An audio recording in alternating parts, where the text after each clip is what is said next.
Hello दोस्तों, आजकल सब लोग अपने फॉलोअर्स और सब्सक्राइबर बढ़ाने में लगे हैं। जहां देखो वहां सेल्फी और वीडियो शूट करते रहते हैं, मगर इस चक्कर में कोई आपका फायदा उठा के आपको ऐसी राह ना ले जाए जहां से लौटना मुश्किल हो।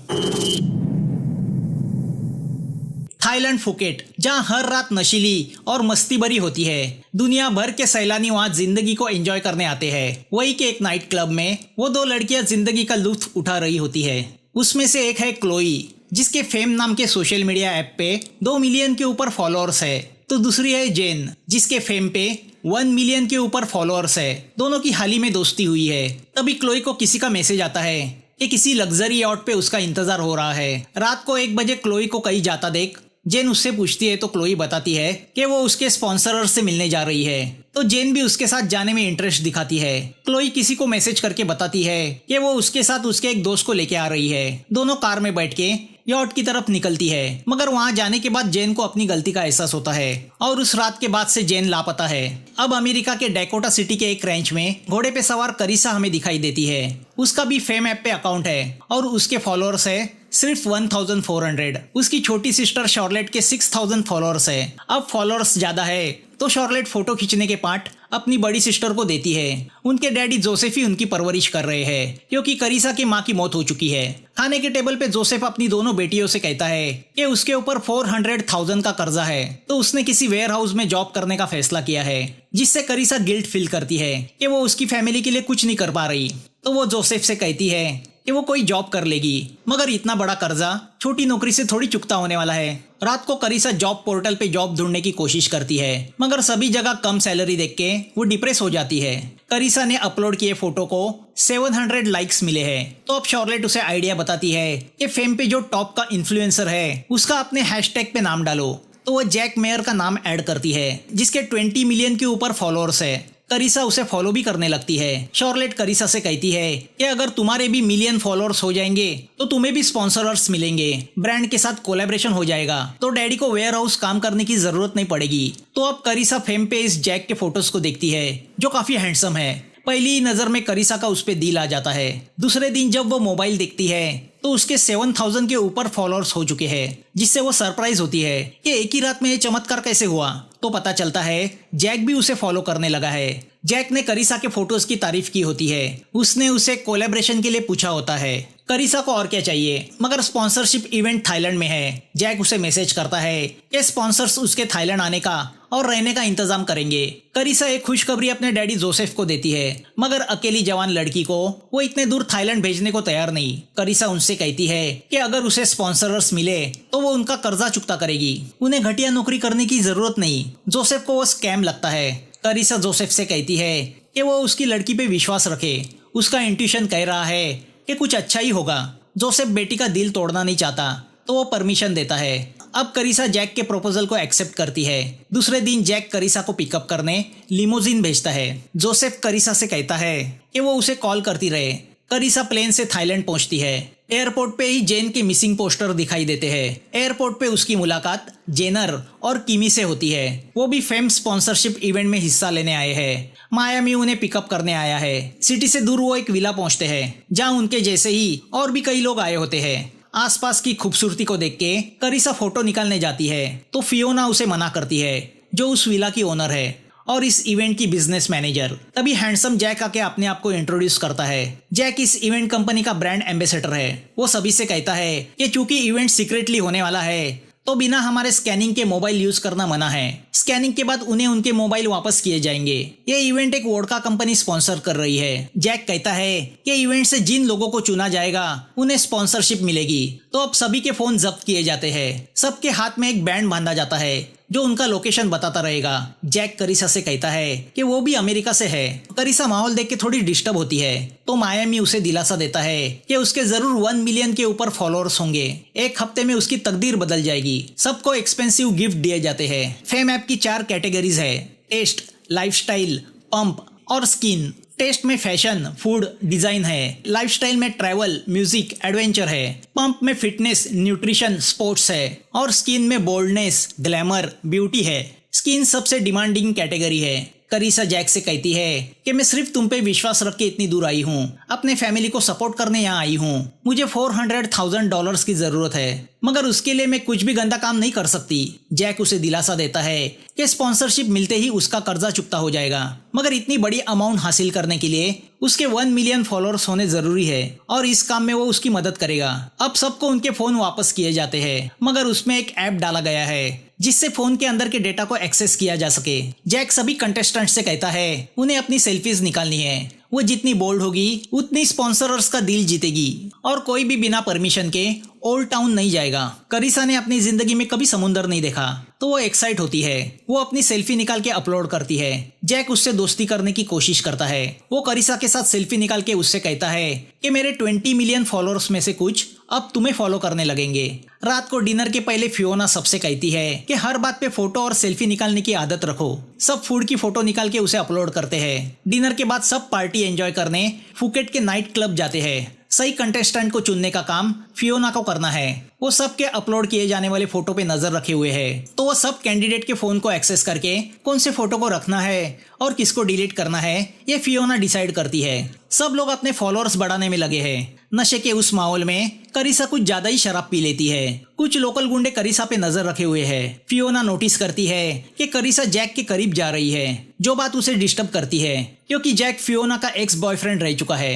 नशे में करीसा अपने होश गवा बैठती है। दूसरे दिन उसकी नींद खुलती है तो वो मायामी के रूम में होती है। मायामी करीसा से कहता है कि वो उसके साथ हमेशा सेफ रहेगी। मना करने के बावजूद वो ओल्ड टाउन जाते हैं, जहाँ थाई रेस्टोरेंट में उनकी लोकल गुंडे एती से बहस होती है। बात लड़ाई तक पहुंच जाती है, मगर आइन वक्त पे जैक आके मामले को हैंडल करता है। इस बात पे जैक करीसा पे नाराज होता है। तभी वो करीसा को गुड न्यूज देता है कि शाम को स्पॉन्सरर्स आने वाले हैं और वो कंटेस्टेंट में से 4 लोगों को चुनेंगे। जैक करीसा से कहता है कि ग्लैमर के बहकावे में मत जाओ, अपनी असलियत को पकड़ के रखो। तुम भोली हो और ये दुनिया जालिम है। दोनों एक दूसरे के करीब आते हैं। शाम को स्पॉन्सरर्स आते हैं, जिसमें वोडका कंपनी का सीईओ डैनियल भी है, जिसने इन कंटेस्टेंट का पूरा खर्चा उठाया है। वो सबकी हौसला अफजाई करता है। फियोना बताती है कि कंटेस्टेंट में से जो विनर होगा उसे 500,000 का कॉन्ट्रैक्ट मिल जाएगा, मगर उसके 1 मिलियन फॉलोअर्स होना जरूरी है। वो सुन के करीसा का चेहरा गिर जाता है क्योंकि उसके लिए मंजिल काफी दूर है। फियोना करीसा को धमकाती है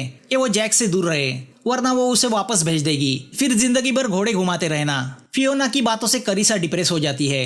वो अपनी सिस्टर शॉर्लेट को मैसेज करती है तो पता चलता है कि डैडी ने वेयर हाउस की जॉब पकड़ ली है, जिससे करीसा बहुत दुखी होती है। तभी मायामी वहां आता है। करीसा उससे कहती है कि वो अपनी फैमिली को सपोर्ट करने के लिए सब कर रही है, उसे ऐसे इवेंट में कोई इंटरेस्ट नहीं। तो मायामी उससे कहता है मैं भी मेरी सिस्टर फेलिशिया के लिए यहाँ आया हूँ, ताकि स्पॉन्सरशिप के पैसों से उसकी अच्छी परवरिश कर सकूं, उसे गंदे माहौल से बाहर निकाल सकूं। करीसा उससे कहती है कि फॉलोअर्स को देख के मुझे नहीं लगता मुझे स्पॉन्सरशिप मिलेगी। मायामी उससे कहता है दिखावे की दुनिया है, बोल्ड बनो, तुम्हारे पास खूबसूरत शरीर है, उसे और ग्लैमरस बनाओ। तो अब दोनों करीसा के लिए ड्रेस खरीदने टाउन जाते हैं। रात को पार्टी में करीसा नया झगमग ड्रेस पहन के आती है। बात बात पे क्लिक करना तो मानो इनकी जिंदगी बन चुकी है। देखते देखते करीसा के 500,000 फॉलोअर्स बन जाते हैं। गुस्से में फियोना करीसा के मोबाइल में से उसके जैक के साथ वाले सभी फोटो डिलीट कर देती है।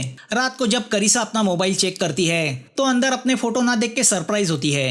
रात को लोकल गुंडा एती अपने कुछ साथियों के साथ विला आता है, मगर फियोना की सिक्योरिटी उसे पकड़ लेती है। उसे करीसा चाहिए, जिस बात पे फियोना उसकी पिटाई करती है। तभी पुलिस वहां आती है। वो बताती है कि थाईलैंड में ह्यूमन ट्रैफिकिंग बहुत चलती है। वो जेन का फोटो दिखा के कहती है कि इसके जैसी कई लड़कियां गायब हो चुकी है।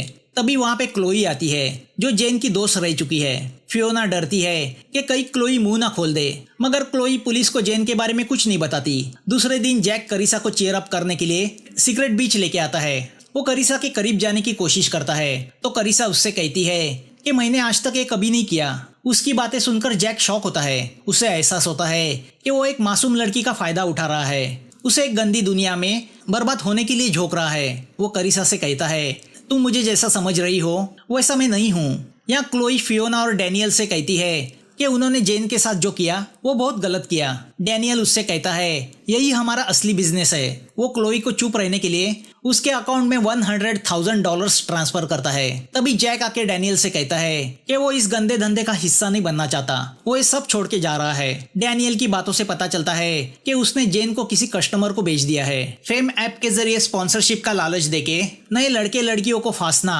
और उनके जरिए अपने बिलियनियर कस्टमर की रातें रंगीन करना, यही डैनियल का काम है। जैक डैनियल के कर्जे के नीचे पूरी तरह दब चुका है। गैम्बलिंग की आदत ने उसे कर्जे में डुबा दिया है। लड़कियों को बेचने में फियोना का भी हाथ है। ये सुन के जैक बहुत दुखी होता है, मगर अब जैक ये पाप नहीं करना चाहता। डैनियल उसे धमकी देता है कि अगर वो छोड़ के गया तो उसे खत्म किया जाएगा। डैनियल जैक को लालच देने के लिए उसके अकाउंट में $1 मिलियन ट्रांसफर करता है। डैनियल उससे कहता है कि ऑक्शन की पूरी तैयारी हो चुकी है। उसके बिलियनियर क्लाइंट थाईलैंड आ चुके हैं, अब पलट नहीं सकते। करीसा को डैनियल ने खुद के लिए रखा है, मगर जैक तैयार नहीं होता। डैनियल उससे कहता है तुम सिर्फ एक पिंप हो, सेलिब्रिटी बनने की कोशिश मत करो और इस बहाने इन गरीब लड़कियों को अय्याशी की जिंदगी मिलेगी। ये लड़कियां पेरिस जा सकती है, बाली जा सकती है, कैरो जा सकती है, उनकी जिंदगी वेकेशन बन जाएगी। जैक गुस्सा होके चला जाता है। अब वो करीसा को अपनी असलियत बताता है कि कैसे वो गैम्बलिंग में 4 मिलियन हारा और डैनियल ने उसे कर्जा दिया, और जब वो कर्जा चुकता करने में नाकामयाब रहा तो उसे मौत की धमकी देके अमीर क्लाइंट के साथ हम बिस्तर होने पे मजबूर किया गया।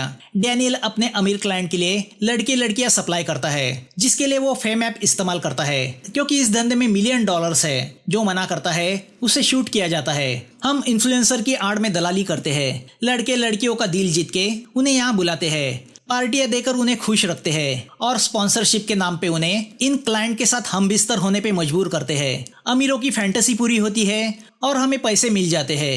जैक की बातें सुन के करीसा शॉक होती है कि उसके सपनों का राजकुमार दरअसल एक पिंप है। जैक उससे कहता है कि यहाँ तक तो सब ठीक था, मगर अब इन अमीर क्लाइंटों ने लड़कियों को खरीदने का नया धंधा शुरू किया है, जिसकी शिकार जेन हुई। अब लड़के लड़कियों को ऑक्शन किया जाता है। जैक ये सब बता रहा होता है कि तभी किमी को किडनैप किया जाता है। जैक करीसा से कहता है उन्हें भागना होगा। अब हर रूम से लड़के लड़कियों को उठाने का काम शुरू होता है। करीसा अकेली नहीं भागना चाहती, वो मायामी और जेनर को भी साथ लेना चाहती है। जेनर सिक्योरिटीज के साथ फाइट करके अपने आप को बचाता है। डैनियल क्लोई को भी ऑप्शन में रखने का फैसला करता है, क्योंकि वो डैनियल के राज को जान चुकी है। जैक, करीसा और जेनर भागने की कोशिश करते हैं, मगर डैनियल जैक के पैर पे फायरिंग करके उन्हें पकड़ता है। यहाँ पता चलता है कि डैनियल ने मायामी की सिस्टर को किडनैप किया है और इसीलिए वो पिंप का काम कर रहा है। अब सबको बेहोश करके ऑक्शन के लिए ले जाया जाता है। फियोना करीसा से कहती है तुम्हें भी जेन की तरह सबसे पहले रशियन को बेचा जाएगा। जब वो तुमसे तंग आ जाएगा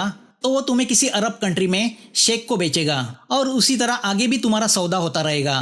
इस बहाने तुम रशिया, यूरोप, अफ्रीका घूमोगी, क्या पता कभी अमेरिका भी जाओगी, मगर अपने घर कभी नहीं जा पाओगी। फियोना उसे भी बेहोश कर देती है। रात को जैक को होश आता है तो फियोना उससे कहती है मैंने तुम्हें तो बचा लिया है, मगर तुम्हें अपना इरादा बदलना होगा। जैक को करीसा की फिक्र हो रही है। वो फियोना से कहता है हम हमें बचाने के लिए इतना नहीं गिर सकते कि मासूम लोगों का सौदा करे। तो वो फियोना को छोड़ के वहां से निकलता है। यहाँ ऑक्शन के लिए अमीर क्लाइंट आने शुरू होते हैं। इस ऑक्शन को फियोना होस्ट कर रही है। ऑक्शन के लिए 4 लोगों को रखा गया है, जेनर, मायामी, क्लोई और किमी। ऑक्शन के बाद खरीदे हुए इन लोगों के साथ मजे करने के लिए लग्जरी यॉट रखी गई है।